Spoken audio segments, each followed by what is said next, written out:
जय हिंद साथियों, सभी को राम राम। कैसे हो आप सभी? आशा करता हूँ कि आप सभी स्वस्थ हैं और निरंतर अपने लक्ष्य के प्रति अग्रसर हैं। सभी साथी बार बार मैसेज कर रहे थे कि सर कोचिंग कैसे करें, कोचिंग करें तो कहाँ से करें, कोचिंग ऑफलाइन करें ऑनलाइन करें, और कोचिंग करें फिर घर पे भी पढ़ाई हो सकती है। कई विद्यार्थियों के मैसेज थे कि सर बिना कोचिंग के भी सिलेक्शन हो सकता है कि नहीं हो सकता। और जो कई साथी मेरी तरह ड्यूटी करते हैं वो मैसेज कर रहे थे कि सर ड्यूटी के साथ साथ अपनी पढ़ाई को कैसे करें, ड्यूटी के साथ अगर अपने को कोचिंग करनी है तो कैसे करें। तो इन कुछ दो तीन टॉपिक हैं, इनको लेकर आप आज अपन थोड़ी चर्चा करेंगे। तो ये टॉपिक आज का अपन है coaching versus self study. Coaching करनी है या फिर सेल्फ स्टडी करनी है, किस किस को कोचिंग करनी चाहिए, किस किस को सेल्फ स्टडी करनी चाहिए, ये आप आज चर्चा कराऊंगा, ठीक है। कोचिंग और सेल्फ स्टडी। कोचिंग होती है जो अपन आज पहली क्लास से लेकर आज तक अपन पढ़ते आए हैं क्लासरूम में, या फिर आज इसके आजकल दो फॉर्मेट हो गए, ऑफलाइन और ऑनलाइन दो हो गए, ठीक है। एक होती है सेल्फ स्टडी। सेल्फ स्टडी क्या होती है? खुद के द्वारा पढ़ाई करनी, खुद घर पे रह के किसी भी सोर्स का सहारा लेकर और पढ़ाई करनी, वो होती है सेल्फ स्टडी। बिना किसी कोचिंग या आदि की मदद लिए बिना जो अपन तैयारी करते हैं वो होती है सेल्फ स्टडी, ठीक है। तो कई विद्यार्थियों के क्वेश्चन है कि क्या सेल्फ स्टडी स्टडी से भी सर सिलेक्शन हो सकता है? हाँ भाई, सेल्फ स्टडी भी सिलेक्शन होता है। हर एग्ज़ाम में सेल्फ स्टडी वालों को सिलेक्शन होता है, लेकिन इसका परसेंटेज बहुत कम है और इसके लिए अपने को बहुत ज़्यादा मेहनत की आवश्यकता होती है। कोचिंग हर सिलेक्शन लेने वाले लोग हैं, उनमें से 90% लोग ऐसे होते हैं जो किसी न किसी कोचिंग से जुड़े हुए होते हैं। चाहे भले ही वो कोचिंग की स्टडी मटेरियल लो, चाहे कोचिंग का कोर्स लो, चाहे कोचिंग की टेस्ट सीरीज लो। 90% जो लोगों को सिलेक्शन होता है वो लोग किसी न किसी कोचिंग से सहायता लेते हैं। 5 या 10% लोग ऐसे होते हैं जो अपनी सेल्फ स्टडी से ही सिलेक्शन लेते हैं। तो ये अपने को खुद से डिसाइड करना है कि अपने को कोचिंग करनी चाहिए नहीं करनी चाहिए। सब पर एक नियम लागू नहीं होता कि भाई सबको कोचिंग करनी चाहिए या फिर नहीं करनी चाहिए। ये अपने पे डिपेंड करता है, अपनी तैयारी कैसी है, अपनी परिस्थिति कैसी है ना। तो सबसे पहले तो कोचिंग किस किस को करनी चाहिए? कोचिंग उसको करनी चाहिए जिसने अभी तक कोई परीक्षा नहीं दी है, जो अभी तैयारी अपनी शुरू कर रहा है। तो उसको शुरुआत में अपना बेसिक तैयार करने के लिए, अपना रूटीन तैयार करने के लिए, अपना सिलेबस पूरा कवर करने के लिए एक बार कोचिंग लेनी चाहिए, ठीक है। पहली बार कोचिंग लेने के बाद अगर आपने एक बार कोचिंग ले ली, उसके बाद आप घर पे सेल्फ स्टडी कर सकते हो। आपको अपने पर विश्वास है कि मैंने अभी तक जो पढ़ा है वो मैंने अच्छे तरीके से पढ़ा है और मैं घर पे तैयारी कर सकता हूँ। मैं अपने आप में इतना आत्म अनुशासित हूँ, इतना मोटिवेटेड हूँ कि घर पे पढ़ सकता हूँ। तो आपको बार बार कोचिंग जाने की आवश्यकता नहीं है। एक बार कोचिंग लो, एक बार कोई भी कोर्स कर लो कोचिंग में, उसके बाद घर पे पढ़ो आराम से, ठीक है। दूसरी बात को सर कोचिंग जाने के फ़ायदे क्या क्या होते हैं? कोचिंग जाने के कुछ फ़ायदे ये होते हैं। पहला फ़ायदा तो ये होता है कि आपका रूटीन बन जाता है पढ़ाई का। आप सुबह 9 बजे गए, शाम को 5-4 बजे तक आपको कोचिंग में पढ़ना ही पड़ेगा, भले आपका मन हो या ना हो, ठीक है। आपका सिलेबस पूरा कवर हो जाता है कोचिंग में। जो आपके टीचर हैं वो आपका सिलेबस पूरा कवर करा देते हैं। विषय के जो एक्सपर्ट होते हैं टीचर अपने अपने विषय के एक्सपर्ट होते हैं, उनको अपने अपने विषय का लंबा एक्सपीरियंस होता है। तो उनका जो एक्सपीरियंस है वो अपनी तैयारी में काम आता है अपने को। उससे अपन कम समय में, कम मेहनत में ज़्यादा तैयारी कर सकते हैं। तो उनके द्वारा की गई मेहनत अपन अपनी तैयारी में काम में ले सकते हैं, अपने को ये फ़ायदा होता है। और फ़ायदा क्या होता है कोचिंग का? और फ़ायदा ये होता है कि अपना स्टडी का ग्रुप बन जाता है। अपने आसपास जो लोग अपने जो साथी बैठते हैं, अपने दोस्त हैं, उनसे अपन किसी विषय पर चर्चा करते हैं, किसी टॉपिक पर चर्चा करते हैं, किसी मुद्दे पर चर्चा करते हैं, तो अपना एक स्टडी ग्रुप बन जाता है। स्टडी ग्रुप से फ़ायदा क्या क्या होता है? अपने में कंपटीशन की भावना आती है कि मेरे दोस्त के इतने नंबर आए टेस्ट में, इसमें अब की बारी से ज़्यादा लेके आऊँगा, ये भावना बन जाती है। दूसरा, तनाव कम होता है। अपन दोस्तों से बात करते हैं तो अपने को लगता है कि सबकी समस्या है, सबको याद नहीं होता, सब भूल जाते हैं, रिवीजन करना पड़ता है। और किसी न किसी दोस्त का कोई ना कोई टॉपिक कमज़ोर रहता ही है। मेरा ये टॉपिक कमज़ोर है तो मेरे दोस्त का ये टॉपिक कमज़ोर है, ठीक है। अपने में वो भावना नहीं आती है, हीन भावना नहीं आती है। और फ़ायदा क्या होता है? माहौल अच्छा मिलता है कोचिंग में। कोचिंग में पढ़ाई का माहौल होता है और पढ़ाई होती है हमेशा माहौल से। जहाँ अच्छा पढ़ाई का माहौल है वहाँ अच्छी पढ़ाई कर सकते हैं अपन। इसके बाद कोचिंग का फ़ायदा क्या है? कोचिंग में अपन टेस्ट सीरीज देते हैं, अपने बार बार टेस्ट लेते हैं, साप्ताहिक मासिक टेस्ट होते हैं। उससे अपनी तैयारी कैसी है, अपन कितना अपन अपना सिलेबस तैयार हो गया अपने का अपना। और ये अपने को जांचने का अच्छा मौका मिलता है। ओ मार्कशीट बनने की जो गलती अपन करते हैं एग्जाम में, कई विद्यार्थी मेरे को मैसेज करते हैं कि सर ओ मार्कशीट की गलती हो गई, एक दो गोला काला गलत भर दिया। तो ये गलती अपन बार बार टेस्ट देते हैं कोचिंग में ओ मार्कशीट पर, तो वो गलती कम हो जाती है और अपना सिलेबस पूरा कवर हो जाता है। अपन जो कोचिंग में गलती करते हैं, ये अपन टेस्ट सीरीज देते हैं कोचिंग में, जब भी अपने टेस्ट देते हैं तो अपन सारे क्वेश्चन सोल्व कर देते हैं।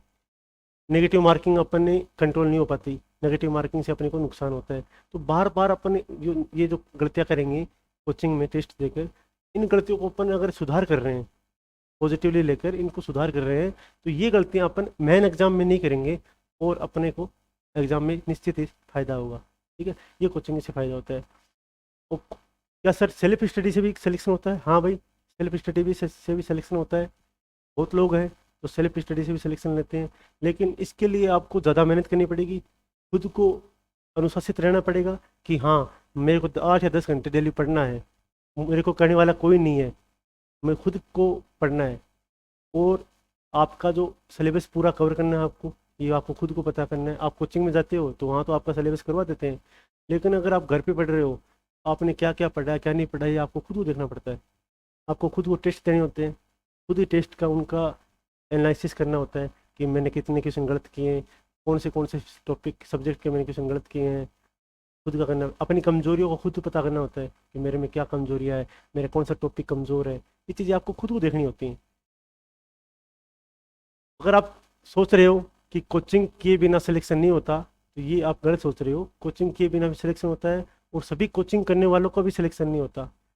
नहीं, अगर कोचिंग करने वालों का देख लो, आप रिजल्ट देख लो किसी भी कोचिंग को उठा के, कि जितने, जैसे मान लो किसी कोचिंग में 100 सिलेक्शन हुए हैं, तो वहाँ देखो कि टोटल स्टूडेंट कितने थे, 1000 थे, 10,000 थे। वो उनके अनुपात में बहुत कम है। वो केवल अपना प्रचार प्रसार करने के लिए दिखाते हैं कि हमारी कोचिंग से इतने सिलेक्शन हो गए, इतने सिलेक्शन हो गए। उनको अगर आप सही में आंकड़ा देखोगे कि इस कोचिंग में कितने एडमिशन थे और कितने को सिलेक्शन हुआ, वो परसेंटेज जो सक्सेस वालों का है, सिलेक्शन वालों का है, वो 5-7% के आसपास आएगा मुश्किल से। क्योंकि अगर केवल कोचिंग से सिलेक्शन होता तो कोचिंग में पढ़ने वालों सभी का होता। सिलेक्शन किसका होगा? जो कोचिंग में पढ़ेगा और उसके बाद घर पे जाके सेल्फ स्टडी करेगा। तो लास्ट में आपको आना तो पड़ेगा सेल्फ स्टडी पे ही। या आप कोचिंग के साथ साथ आ सकते हो या फिर घर पे रह के भी आ सकते हो। आपको इस प्रोसेस से गुजरना होगा। जब तक आप कोचिंग का पढ़ाया हुआ घर पे जाके नहीं पढ़ोगे, सेल्फ स्टडी नहीं करोगे, तब तक आपका सिलेक्शन नहीं होगा। तो ये आप पे डिपेंड करता है कि आपको कोचिंग करनी है या नहीं करनी है, लेकिन सेल्फ स्टडी तो आपको करनी ही होगी हर हालत में। हाँ, कोचिंग आपको करनी है तो एक बार में कोचिंग करके कोचिंग से पीछा छुड़ा लो। बार बार कोचिंग में नहीं जाना है कि भाई कांस्टेबल के लिए एक बार कोचिंग की है, एक बार पटवारी के लिए कोचिंग की है, एक बार एसआई के लिए कोचिंग की है, एक बार रीट के लिए कोचिंग की है। ये बार बार कोचिंग में अपना समय खराब करने की कोई ज़रूरत नहीं है। एक बार प्रॉपर कोचिंग लो, ऑफलाइन लो, अपने नोट्स वगैरह बनाओ और घर पे रह के सेल्फ स्टडी करो। ठीक है, एक ही सब्जेक्ट को अपन, जैसे अपना कोई सब्जेक्ट वीक है तो अपने उसके लिए कोचिंग ले सकते हैं स्पेशल। जैसे अपना हिंदी वीक है तो अपन हिंदी के लिए अगर अलग से कोचिंग ले सकते हैं, वो अपन कर सकते हैं बाद में। लेकिन ये नहीं कि मेरा तो एक सब्जेक्ट वीक है और मैं तो पूरी कोचिंग लूँगा, सुबह से शाम तक अपना टाइम खराब करूँगा, वो गलत है। ठीक है, अब बात करते हैं अपन कोचिंग लेनी चाहिए नहीं लेनी चाहिए। अब मैंने आपको बता दिया, ये आप पर डिपेंड करता है। आपको खुद भी विश्वास है कि मुझे कोचिंग नहीं की ज़रूरत नहीं है, तो आप घर पे भी सेल्फ स्टडी कर सकते हो। अब अपन बात करते हैं ऑनलाइन और ऑफलाइन पे।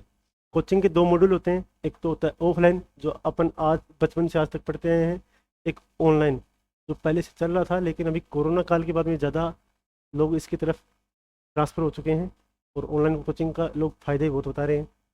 तो इसमें से अपने को कौन सा सेलेक्ट करना चाहिए, ये डिपेंड करता है, ये भी अपने पे डिपेंड करता है कि भाई मैं अगर पढ़ाई के प्रति सीरियस हूँ, अगर अपने को लगता है कि मैं पढ़ाई के प्रति सीरियस हूँ, तो अपन ऑनलाइन पढ़ाई कर सकते हैं और अच्छा ऑप्शन है ऑनलाइन पढ़ाई करना। अपना समय कम खराब होगा, अपने पैसों की बचत होगी और अपन किसी जो अपने को क्लास देखी है उसको अपन रिवाइज कर सकते हैं, दोबारा देखने दोबारा देख सकते हैं। ऑफलाइन में आपको ये सुविधा नहीं मिलेगी कि सर वापस पढ़ाओ पूरा। ऑनलाइन में अगर आपने पढ़ा है तो आप उस क्लास को रिविजन कर सकते हो, उस क्लास की जो स्पीड है उसको बढ़ाकर उसको सुन सकते हो। ठीक है, बार बार उस क्लास को आपको कोई टॉपिक समझ में नहीं आया तो आप उसको क्लास को रिपीट कर सकते हो। और ऑफलाइन में आपको फ़ायदा ये होगा कि ऑफलाइन में आपको पढ़ाई का अच्छा माहौल मिलेगा, एक अच्छा स्टडी ग्रुप मिलेगा, और आपको ये देखना खुद को है। ऑफलाइन क्लास अगर आप अफोर्ड कर सकते हो, आपकी फैमिली ऑफलाइन कोचिंग को अफोर्ड कर सकती है, तो बाहर बड़े शहरों में जो कोचिंग होती है वहाँ रहने का वो खर्चा होता है, कोचिंग की जो फीस होती है वो ज़्यादा रहती है। वो अगर आप अफोर्ड नहीं कर सकते हो तो ऑनलाइन कोचिंग भी अच्छा ऑप्शन है, और ऑफलाइन तो बेस्ट है ही। ठीक है, ये आप पर डिपेंड करता है। अगर आपको लग रहा है कि मैं घर पे नहीं पढ़ पाता, मेरे घर पे पढ़ाई का माहौल नहीं है, तो आप ऑफलाइन कोचिंग कर सकते हो। अगर आपको लगता है कि मैं घर पे पढ़ सकता हूँ या फिर लाइब्रेरी जाके पढ़ सकता हूँ और खुद से पढ़ सकता हूँ, मुझे पढ़ाई के लिए किसी को कहने की ज़रूरत नहीं है, तो आपके लिए ऑनलाइन कोचिंग भी बेस्ट ऑप्शन है। ठीक है, ये आपको खुद को डिसाइड करना है। अब बात आ गई जो जॉब के साथ तैयारी करते हैं, तो भाई जो जॉब के साथ तैयारी करते हैं वो ऑफलाइन कोचिंग तो लेना उनके लिए मुश्किल है, तो आपके लिए ऑनलाइन कोचिंग बेस्ट ऑप्शन है। और आपका पहले से सिलेक्शन हो रखा है कहीं, तो आपको तो कॉन्फिडेंस आपका हाई होना चाहिए, और आपको ये होना चाहिए कि अपने को केवल रिवीजन करना है, अपनी तैयारी पहले से की हुई है, अपने को याद है, उसको अपन को वापस रिवीजन करके अपने को याद करना है। ठीक है, तो जो साथी मेरे पहले से सिलेक्टेड हैं कहीं, उनको आगे आगे आगे की वो पढ़ाई कर रहे हैं, उनको लिए ऑनलाइन ऑप्शन बेस्ट ऑप्शन है। ठीक है, और सबसे बड़ी बात है कि कोचिंग में जाने से अपने को ये पता चलता है कि अपने को क्या पढ़ना है, क्या नहीं पढ़ना है, क्या क्या अपने को छोड़ना है, और क्या क्या अपने को कहाँ कितना समय अपने अपने को कितने विषय को देना है, क्या पढ़ना है क्या छोड़ना है। छोड़ने से एक चीज़ इस याद है, एक शेर आपको सुना देता हूँ। थोड़ा लिखा और ज़्यादा छोड़ दिया, थोड़ा लिखा और ज़्यादा छोड़ दिया, आने वालों के लिए रास्ता छोड़ दिया। तुम क्या जानो उस दरिया पे क्या गुजरी, तुम क्या जानो उस दरिया पे क्या गुजरी, तुमने तो बस पानी भरना छोड़ दिया।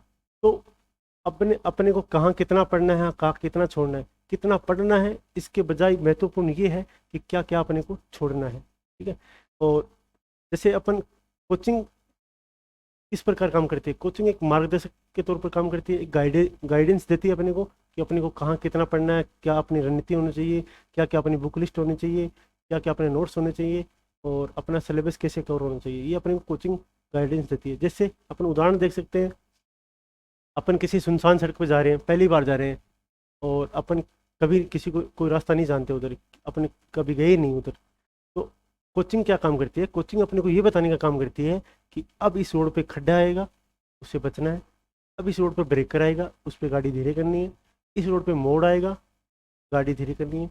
तो कोचिंग आपको ये बताने का काम करती है कि क्या क्या आपको छोड़ना है, क्या क्या आपको पढ़ना है, कहाँ कितना समय आपको विषय को देना है, कौन से टॉपिक जो मोस्ट हैं, क्या क्या गलतियाँ आप करते हो एग्जाम में, वो आपको कोचिंग में जो टेस्ट देते हो वहाँ वो आपको नहीं करनी है। ये कोचिंग आपको बताने का काम करती है। तो आशा करता हूँ अभी तक मैंने आपको जो बताया है, कोचिंग नहीं करनी है या फिर करनी है, सेल्फ स्टडी करनी है, कोचिंग ऑफलाइन करनी है फिर ऑनलाइन करनी है, ये आप समझ गए होंगे। ये आप पे खुद पे डिपेंड है, आप अपने आप से पूछो कि मुझे कौन सा ऑप्शन मेरे लिए सही रहेगा और उसके हिसाब से चुनाव करो। ओके, इसके बाद भी आपका कोई कन्फ्यूजन है तो आप कमेंट बॉक्स में कमेंट डाल सकते हो, और आगे हम जो वीडियो बनाएंगे उसमें आपका सवाल को ले लेंगे। धन्यवाद, जय हिंद, जय भारत।